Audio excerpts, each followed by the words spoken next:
2037मध्ये मी गेलो होतो गोपाळगडाच्या मोहिमेवर. गोपाळगड हा मिश्रदुर्ग प्रकार देणारा किल्ल्याचा प्रकार आहे. गोपाळगडच्या पासून जवळचं तालुक्याचं ठिकाण गुहागर आहे, जिल्हा रत्नागिरी. निवारा व भोजनाची व्यवस्था आपली गुहागरमध्ये चांगल्या प्रकारे होईल.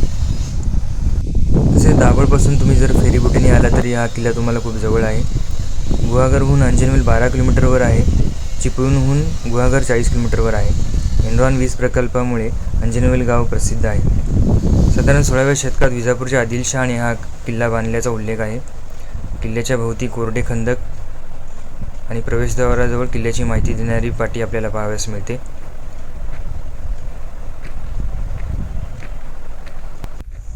परंतु याचे 2 हात जबरदस्त आहेत, एक अंजनवेल व एक उंदेरी, असा बाजीराव पेशव्यांनी 1733मध्ये याचा उल्लेख केला होता.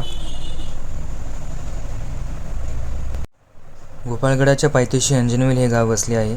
अंजनवेल गावामुळे किल्ल्यास अंजनवेल नाव प्राप्त झाले होते. वाशिष्ठी नदी सागराला जिथे मिळते तिथे वाशिष्ठी खाडीच्या मुखावर खाडीवर नियंत्रण ठेवण्यासाठी अंजनवेल उभारण्यात आला. अंजनवेल 7 एकरमध्ये पसरला असून त्याच्या खणखणीत तटबंदीला लागून जमिनीच्या बाजूने कोरडा खंदक आहे.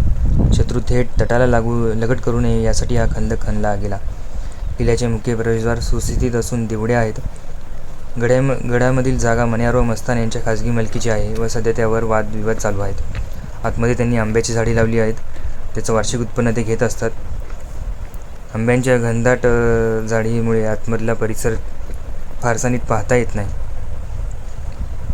समोर पाहू शकता ढोलाने फडकणारा भगवा.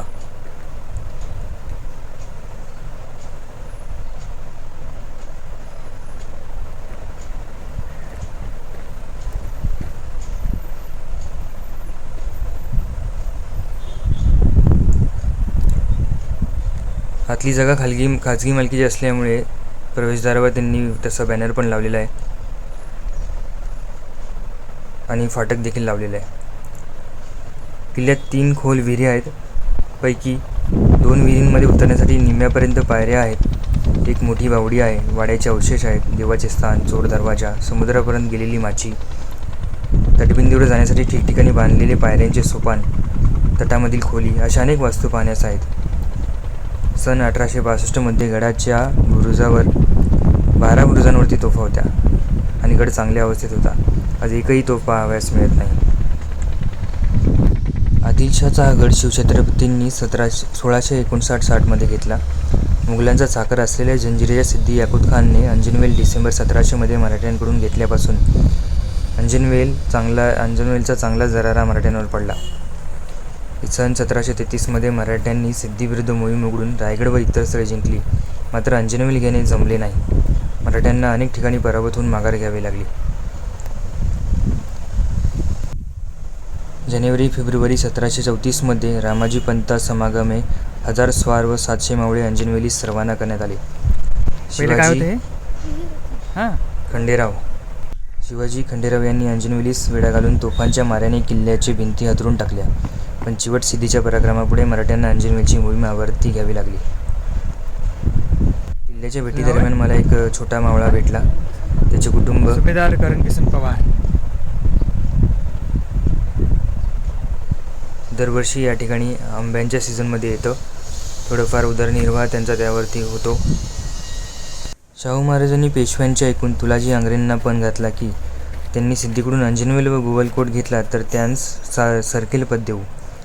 तुळाजींनी अंजनवेलवर जमिनीवरून समुद्रातून मारा चालविला. सिद्धीच्या मदतीस इंग्रज धावले. आंग्रेंनी 4 वेळा हल्ला चढवला, तो सिद्धीने परतवला. मात्र तुळाजींनी हार न मानता जातीने अंजनवेलवर हल्ला करीत अखेर तो 23 जानेवारी 1745 रोजी घेतला. तुळाजी हे कृष्णभक्त होते, त्यामुळे गडाचे नाव त्यांनी गोपाळगड ठेवले. आंग्रे व पेशवे यांच्यात बिनसल्यावर पेशव्यांनी इंग्रजांच्या मदतीने गोपाळगड 14 जानेवारी 1756मध्ये घेतला. इंग्रजांनी फेब्रुवारी 1818मध्ये गड घेण्याचा प्रयत्न केला व दुर्दैवाने 17 मे 1818 रोजी इंग्रज सेनानी कर्नल केनेडी याने गोपाळगड जिंकला.